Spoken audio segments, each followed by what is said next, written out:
Bismillahirrahmanirrahim. Assalamualaikum warahmatullahi wabarakatuh. Alhamdulillahi wassalatu wassalamu ala rasulillahi amma ba'd. Alhamdulillah, marilah kita panjatkan puja dan puji syukur kita terhadap Allah Subhanahu wa taala, yang mana dengan kehadiratnya kita masih diberikan kesehatan sehingga kita masih dapat melakukan presentasi pada siang hari ini. Salawat serta salam marilah kita panjatkan kepada Nabi Muhammad sallallahu alaihi wasallam, yang mana dengan syafaatnya kelak kita dapat dipermudah pada hari akhir kelak di yaumil kiamah. Amin.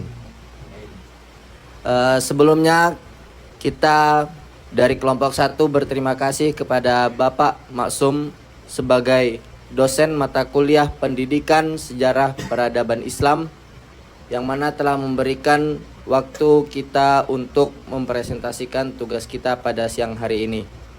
Sebelumnya, kita dari kelompok 1 mendapatkan tema implementasi HOTS dan LOTS dalam pembelajaran. Sebelumnya perkenalkan, dengan saya sendiri dengan nama Muhammad Azhar Fikri dengan NIM 0023. Kemudian Misbahul Mizan dengan NIM 0002. Ridho Nur Aziz dengan NIM 043. Habibi Fatur Rahman dengan NIM G00220038. Fajar Putriansah dengan NIM G00220057. Naufal ada dan NIM G0002200022. baiklah, marilah kita mulai presentasi pada siang hari ini dengan bacaan basmalah bersama-sama. Bismillahirrahmanirrahim. Nah, siapa?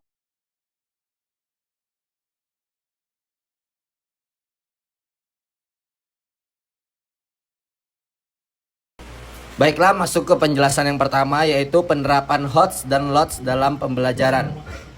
Low Order Thinking Skill atau LOTS adalah sebuah kemampuan berpikir siswa secara fungsional. Biasanya, siswa yang menerapkan metode LOTS akan meniru, menghafal, akan mendapatkan informasi atau materi belajar dengan cara menyalin, meniru, menghafal, mengingat, dan mengikuti arahan dari orang lain. Soal tipe LOTS biasanya hanya menguji 3 kemampuan terendah, seperti kemampuan mengingat, memahami, dan menciptakan. Makanya, soal tipe ini bisa dijawab dengan mudah hanya dengan hafalan teori. Kemudian, dikutip dari Fanani tahun 2018 menjelaskan lebih lanjut mengenai HOTS, yaitu proses berpikir yang mengharuskan siswa untuk memanipulasi informasi yang ada dan ide-ide dengan cara tertentu yang memberikan mereka pengertian dan implikasi baru. Misalnya, ketika siswa menggabungkan fakta dan ide dalam proses mensintesis, melakukan generalisasi, menjelaskan, melakukan hipotesis dan analisis, hingga siswa sampai pada suatu kesimpulan. Baiklah, penjelasan yang selanjutnya akan disampaikan oleh Misbahul Mizan. Kepadanya saya persilahkan.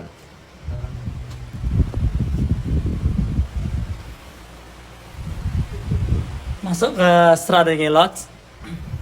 Dalam praktiknya, strategi LOTS dapat diterapkan melalui beberapa metode. Antara lain, pengajaran langsung, menggunakan ceramah untuk menyampaikan informasi yang harus diingat siswa. Yang kedua, latihan menghafal, memberikan tugas untuk menghafal fakta atau rumus tertentu. Yang ketiga, kuis dan ujian, menggunakan format soal yang menguji kemampuan mengingat dan memahami, serta pilihan ganda atau isian singkat. Namun, penting untuk diingat bahwa meskipun LOTS memiliki tempatnya dalam pendidikan, pengembangan keterampilan berpikir tingkat tinggi juga sangat diperlukan untuk mempersiapkan siswa menghadapi tantangan abad ke-21. Dikutip dari Maya Nurjana 2021. Ke strategi LOTS, Berikut ini adalah beberapa strategi pembelajaran yang efektif dalam pengembangan HOTS. Yang tadi kita sudah menjelaskan tentang LOTS, sekarang kita menjelaskan tentang HOTS. Strategi HOTS. Yang pertama, pembelajaran berbasis masalah atau yang kita kenal dengan PBL, Problem Based Learning. Pembelajaran berbasis masalah adalah pendekatan yang menempatkan siswa dalam situasi nyata yang memerlukan pemecahan masalah. Dalam PBL, siswa dihadapkan pada masalah autentik yang harus mereka selesaikan melalui investigasi dan kolaborasi. Proses ini melibatkan langkah-langkah berikut. Yang pertama, mengorientasi siswa pada masalah, yaitu memperkenalkan masalah yang relevan dengan kehidupan dengan yang sehari-hari. Yang kedua, membimbing penyelidikan, yaitu siswa melakukan penyelidikan baik secara individual ataupun kelompok. Yang ketiga, mengembangkan solusi, yaitu siswa merumuskan dan menyajikan solusi untuk masalah yang dihadapi. Yang selanjutnya, menganalisis dan mengevaluasi, yaitu siswa merefleksikan proses pemecahan masalah yang telah dilakukan. Dikutip dari Herman et 2022. Sekian dari saya, selanjutnya akan dipresentasikan akan saya kembalikan dengan Mas Azhari. Waktu dan tempat saya persilakan.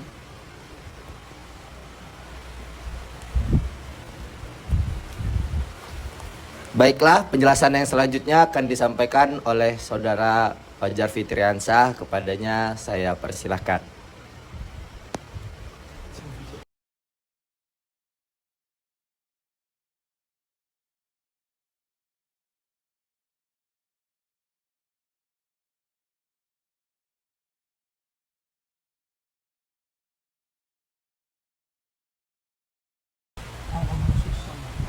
Yang kedua yaitu pendekatan saintifik.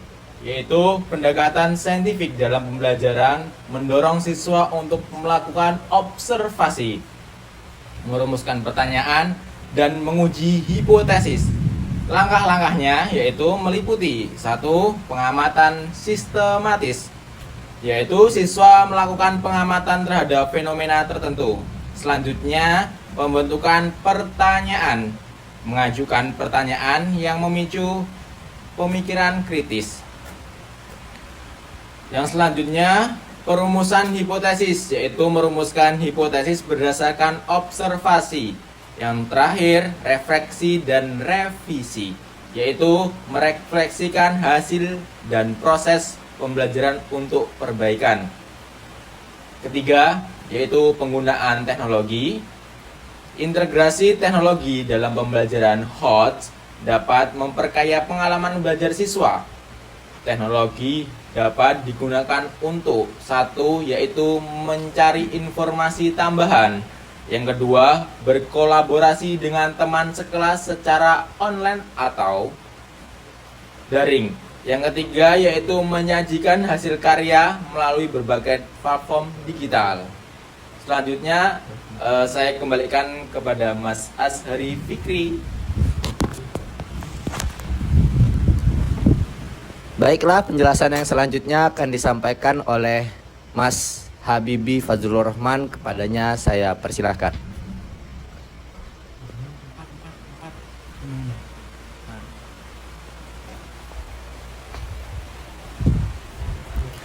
Selanjutnya ada diskusi reflektif. Diskusi kelompok yang mendalam memungkinkan siswa untuk berbagi ide dan mempertimbangkan berbagai sudut pandang. Ini membantu memperluas pemahaman mereka tentang konsep-konsep yang dipelajari dan meningkatkan keterampilan berpikir kritis. Yang nomor 5, ada evaluasi autentik. Evaluasi HOTS harus mencerminkan kemampuan siswa dalam menerapkan pengetahuan ke dalam konteks nyata. Metode evaluasi ini bisa berupa proyek, presentasi, atau tugas berbasis keterampilan yang menekankan pemahaman mendalam. Dengan menerapkan metode-metode ini secara konsisten, dalam proses pembelajaran diharapkan siswa akan mampu mengembangkan keterampilan berpikir tingkat tinggi yang diperlukan untuk menghadapi tantangan di masa depan. Selanjutnya akan saya kembalikan kepada Mas Azhari.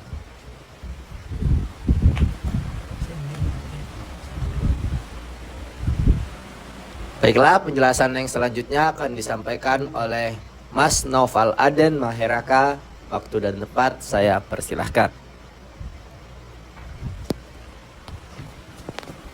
Baik, selanjutnya adalah contoh kegiatan belajar yang dimulai dengan penguatan lower order thinking skills atau LOTS dan kemudian berkembang ke arah higher order thinking skill atau HOTS.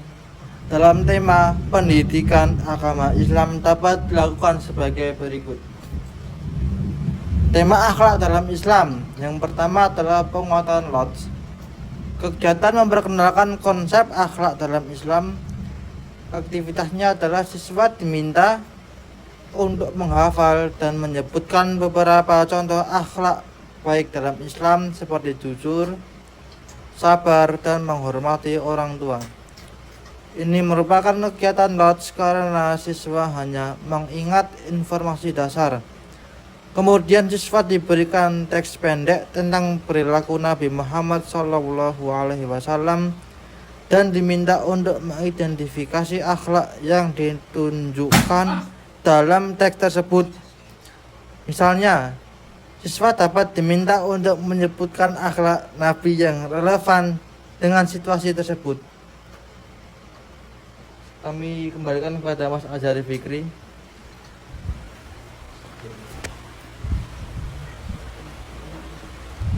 Baiklah, penjelasan yang terakhir akan disampaikan oleh Mas Ridho Nur Aziz. Waktu dan tempat saya persilahkan.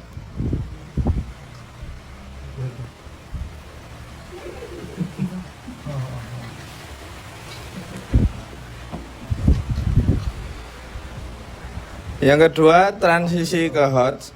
Kegiatan diskusi tentang pentingnya akhlak dalam kehidupan sehari-hari.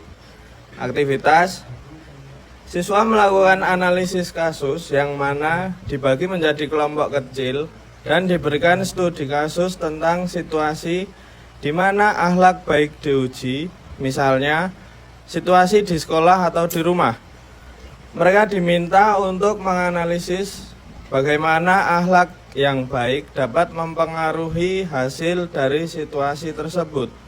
Ini melibatkan kemampuan menganalisis C4 dalam taksonomi Bloom. Kemudian, setiap kelompok kemudian mendiskusikan solusi yang mungkin untuk meningkatkan akhlak baik di lingkungan mereka. Mereka harus mengevaluasi efektivitas solusi tersebut berdasarkan pengalaman pribadi dan nilai-nilai Islam.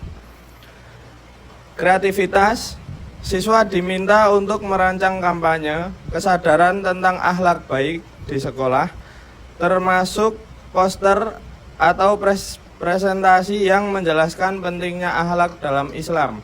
Ini melibatkan kemampuan mencipta C6 dalam taksonomi Bloom. Setelah presentasi, siswa melakukan refleksi tentang apa yang telah mereka pelajari dari kegiatan tersebut, baik dari segi pengetahuan dasar tentang akhlak maupun pemikiran kritis yang telah mereka lakukan. Selanjutnya, sebagai contoh implementasi HOTS dan LOTS dalam pembelajaran fikih, yaitu hukum sholat dalam Islam. Untuk LOTS-nya yaitu memperkenalkan dasar-dasar hukum Islam, dasar-dasar hukum sholat, dan untuk HOTS-nya adalah diskusi tentang pentingnya sholat dalam kehidupan sehari-hari. Kemudian dari presentasi tersebut bisa disimpulkan bahwa kami dapat menyimpulkan bahwa dengan menerapkan LOTS dan HOTS secara efektif dalam pembelajaran, pendidikan dapat menciptakan lingkungan belajar yang tidak hanya fokus pada penguasaan materi, tetapi juga pada pengembangan keterampilan berpikir yang esensial bagi keberhasilan siswa di masa depan. Penerapan strategi ini sejalan dengan tujuan pendidikan nasional untuk mencetak generasi yang cerdas dan kompetitif. Kemudian untuk saran, Presentasi ini diharapkan dapat menjadi bahan maupun referensi pengetahuan mengenai penerapan HOTS dan LOTS dalam pembelajaran. Namun, kritik dan saran yang membangun sangat diharapkan, karena melihat masih banyak hal-hal yang belum bisa dikaji lebih mendalam dalam makalah ini. Kemudian selanjutnya akan saya kembalikan kepada Mas Azhari Fikri.